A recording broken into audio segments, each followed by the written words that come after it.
Hello and welcome to US Election Watch. I'm Gaurie Dwivedi. Today we're going to get you the very latest in the election that the world is watching. But first up, the headlines. Donald Trump and Kamala Harris clash over September date rules. Donald Trump demands that the rules should remain the same. Harris calls to unmute the mics. Donald Trump slams Kamala Harris and Joe Biden over Afghanistan's chaotic withdrawal. Kamala Harris says that the Biden's was right to withdraw from Afghanistan in 2021.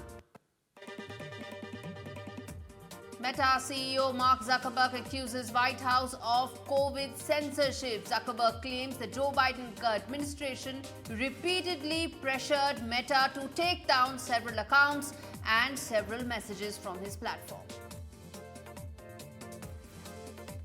RFK Jr. says that he was asked to serve on Trump's transition team. He says that looking at policy issues together, RFK Jr. says.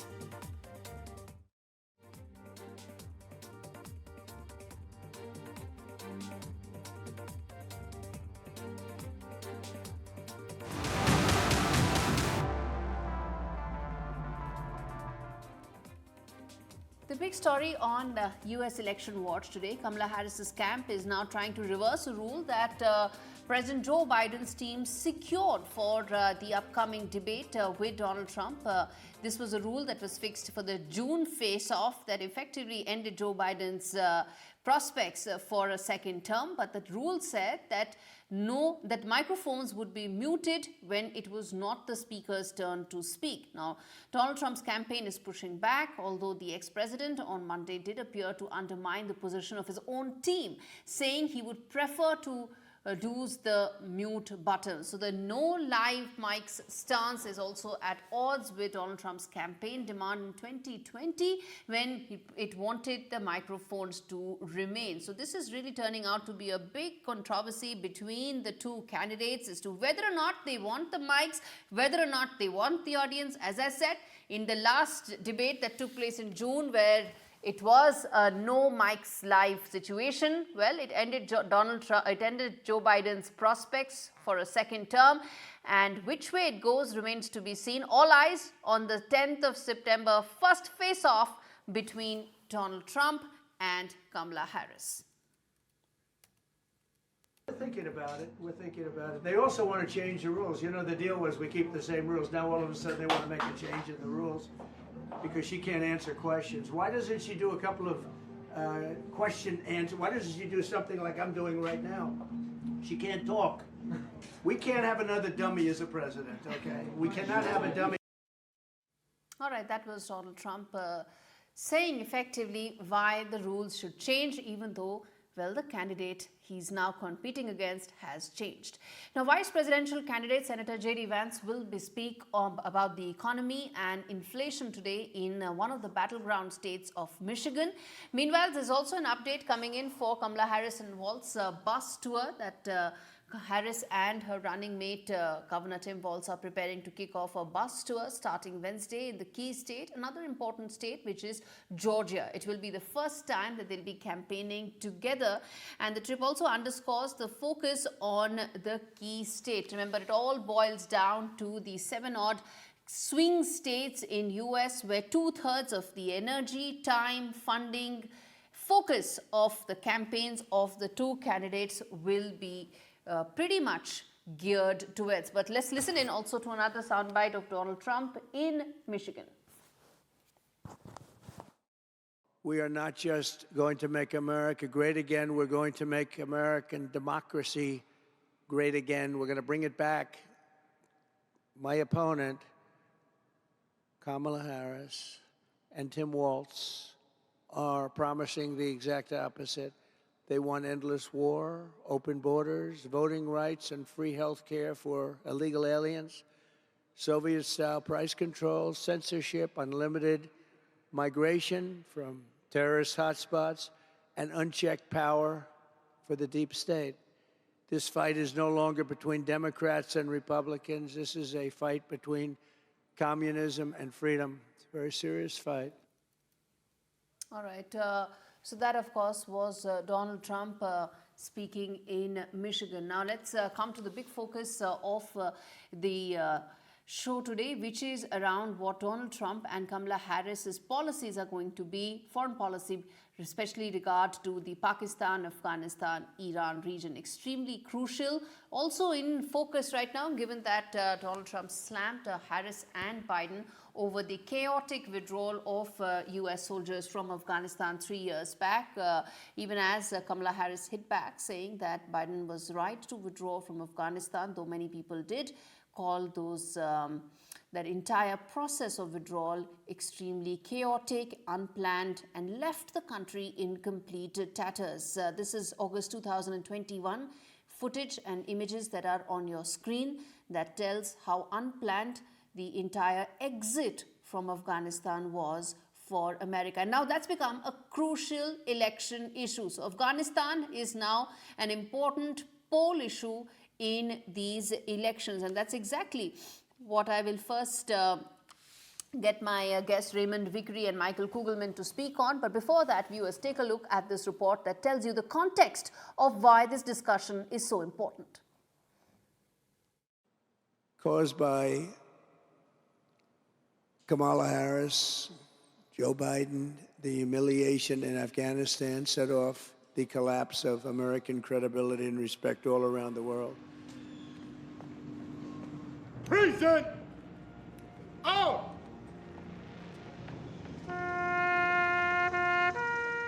Former US President Donald Trump has slammed President Joe Biden and Vice President Kamala Harris on the 3-year anniversary of a bombing at the Kabul airport that killed 13 US service members and more than 100 Afghans.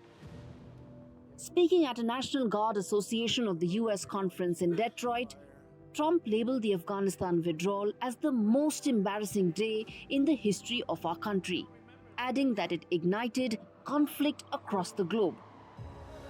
Earlier this month, Taliban marked the 3rd anniversary since they seized power in Afghanistan. The ceremony was held in Bagram, where the former US military base was located. It gave us Russia going into Ukraine. It gave us the October 7th attack on Israel, because it gave us lack of respect. We're not respected. We were respected very much 4 years ago. We're not respected now. The US had a chaotic exit from Afghanistan in 2021, with Taliban taking over the country quite easily. It is seen by many as a stain on the Biden administration's record.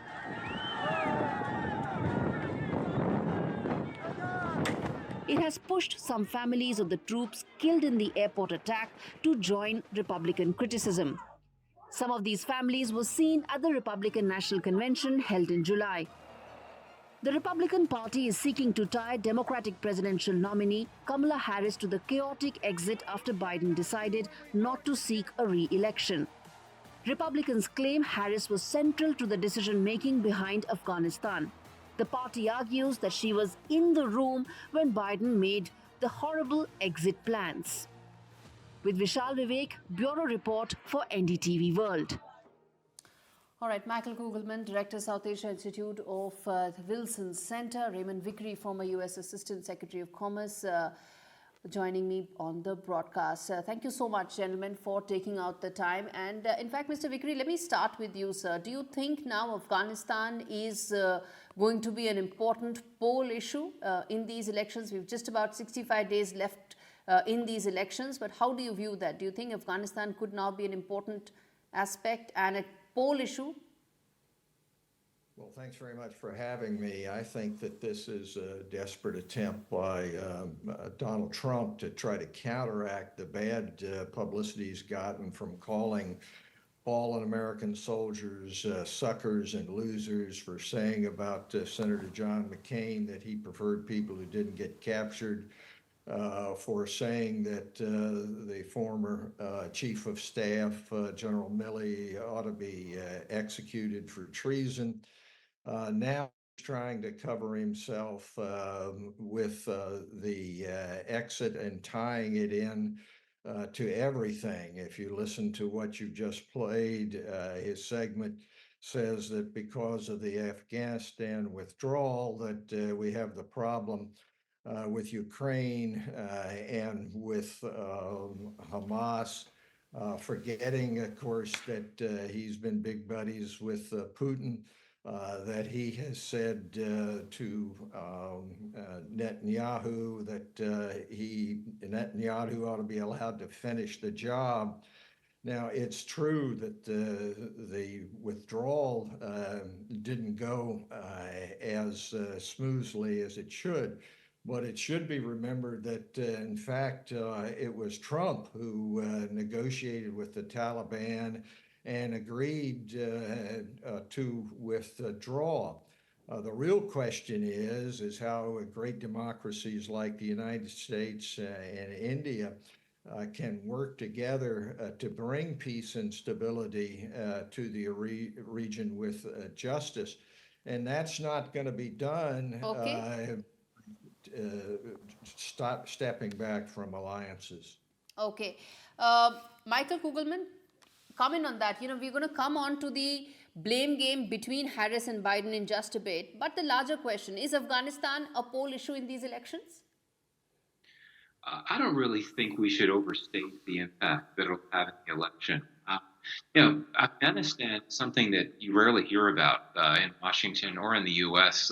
Broadly. And, you know, when the U.S. was still fighting the war, it was regarded as the forgotten war because even then people didn't talk about it. But especially since the withdrawal, it really has not been an issue of policy debate or an issue of public debate. It's not surprising that Donald Trump has made it a campaign issue, just because, you know, indeed the withdrawal, which as Ray said, Trump did support. The withdrawal itself was implemented in a botched fashion, so it's not a surprise that Trump made it into a political issue. But I really don't think that it's going to be a major issue in the campaign. I think that other foreign policy issues will be much more impactful on the presidential campaign, including the administration's policies in Gaza and its relationship with Israel.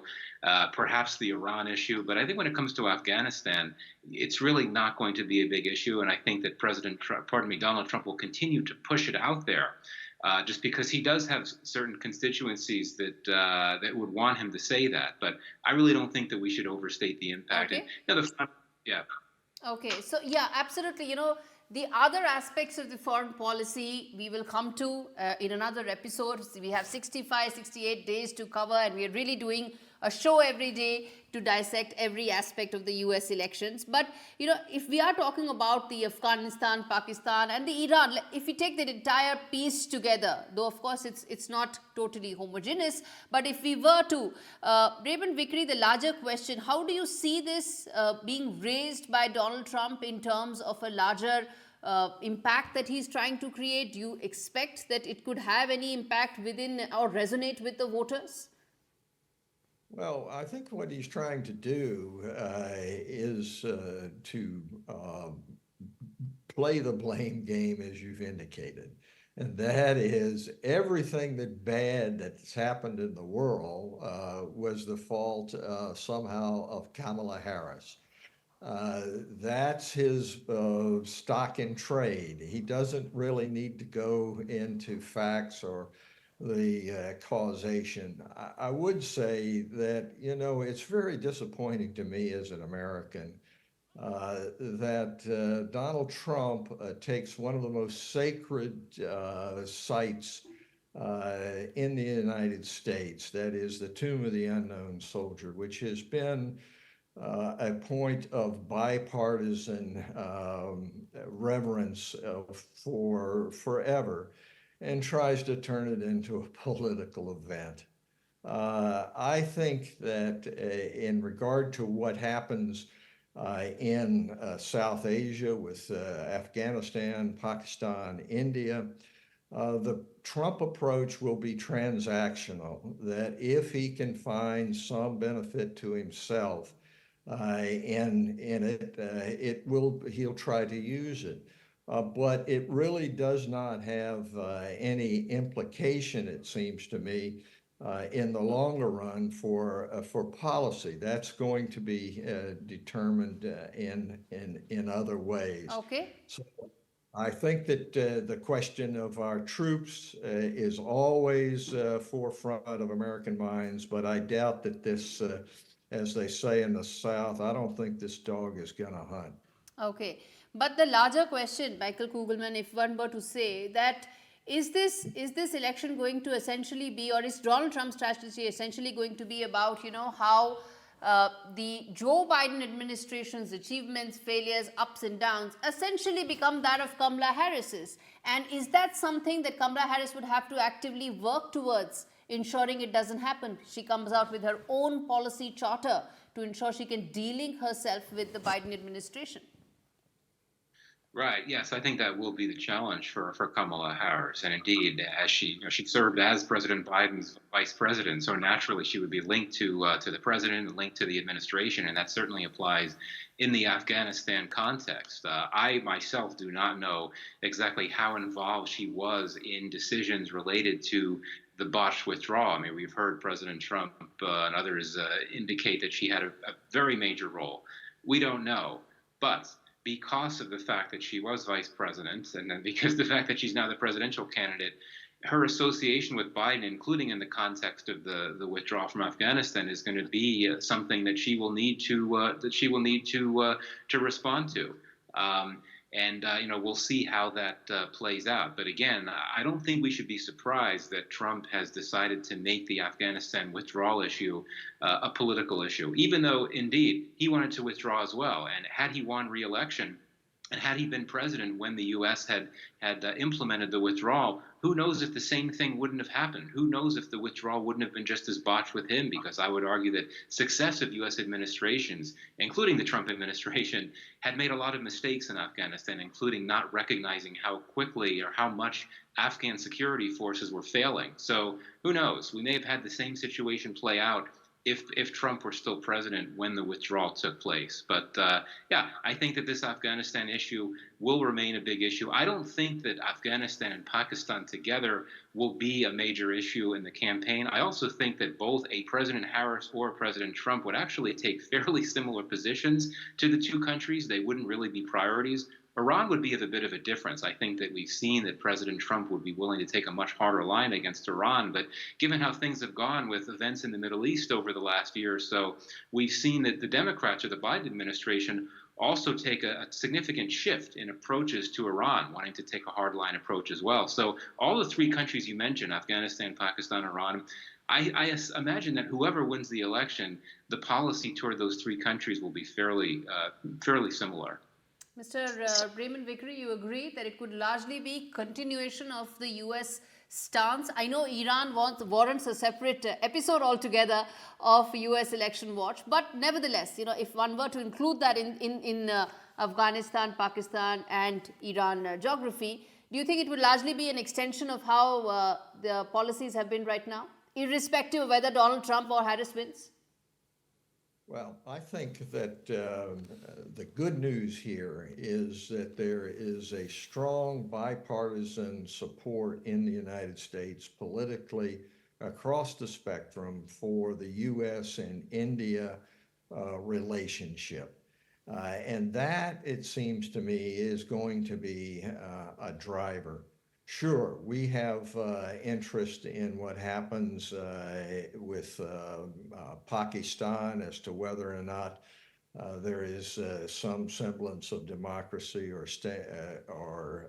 stability there, and in Afghanistan. But we are committed, it seems to me, as a nation, regardless of who's at the top, to that relationship between the United States and India to bring peace and prosperity throughout the region and indeed throughout the world.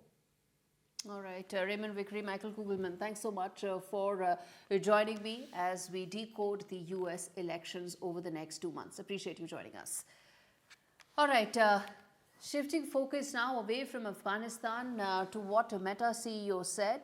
He accused the White House of censorship during COVID period.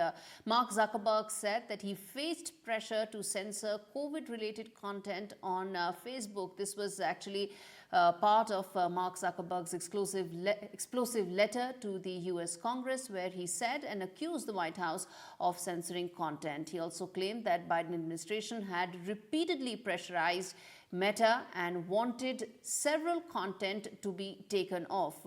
In fact, even content that was considered humorous, not offensive, was also repeatedly asked to be taken down. And in fact, Mark Zuckerberg also said that in hindsight, he regretted not speaking about it earlier. And he also said that if such a situation were to happen right now, he would probably not bow down to pressure. Take a look at this report. We come back and talk more about, well, how does free speech really stand right now in America?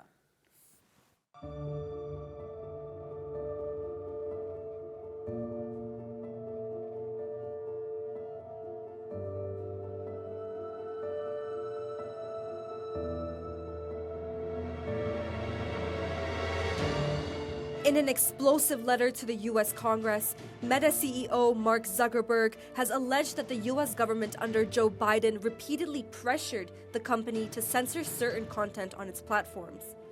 Zuckerberg said that the platform had to make some changes, which they won't today.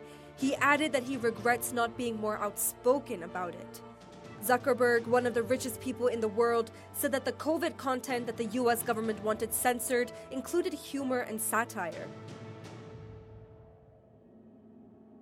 The House Committee on the Judiciary of the Republican Party took to X, the social media platform, to inform about the letter. The Republican group hailed the letter as a big win for free speech. Republican leader Harriet Hageman gave it a political twist by alleging that Meta influenced the last U.S. presidential election.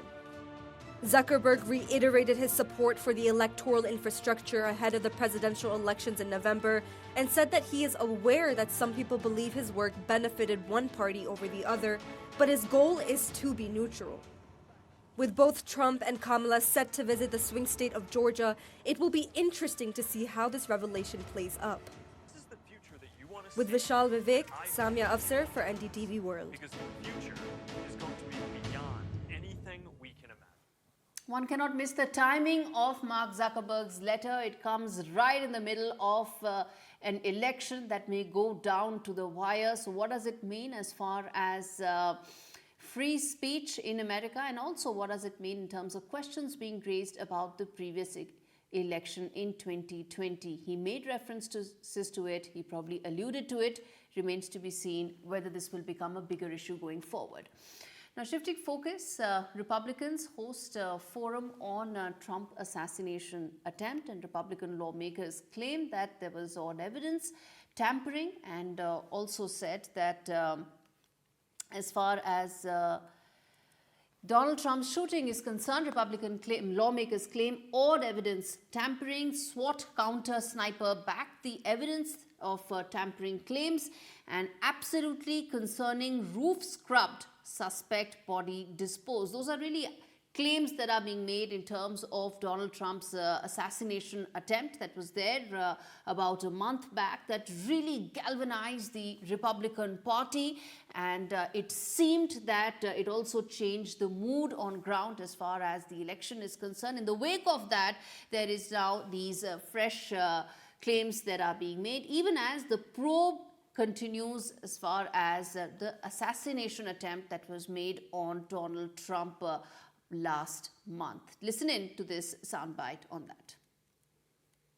In this hearing, we will identify a lot of the actual failures, but I will be first to tell you that given the fact of the untimeliness and which point this has been conducted, you will see at this stage where I think that criminal gross negligence and purposeful intent will be indistinguishable.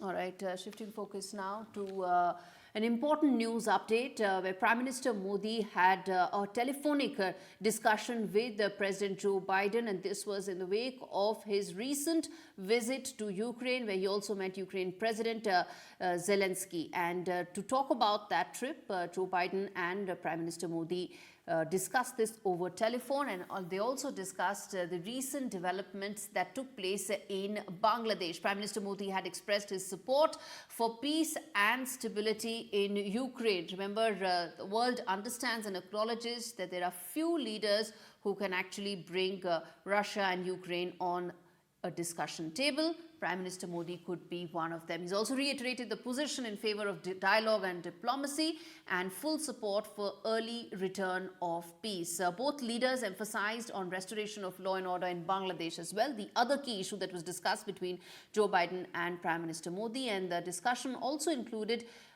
ensuring safety of minorities in Bangladesh, but the US readout did skip the mention of this aspect of their discussion. Prime Minister Modi has been having a busy day after discussing with Joe Biden. He also had a telephonic discussion with Russian President Vladimir Putin, where the Ukraine war was discussed in great detail. Calls and repeated calls for peace were made again, and Prime Minister Modi reiterated that India wants a peaceful resolution to any settlement and wants this war to end soon. All right, with that, it's a wrap on this edition of US Election Watch. Thanks so much for watching.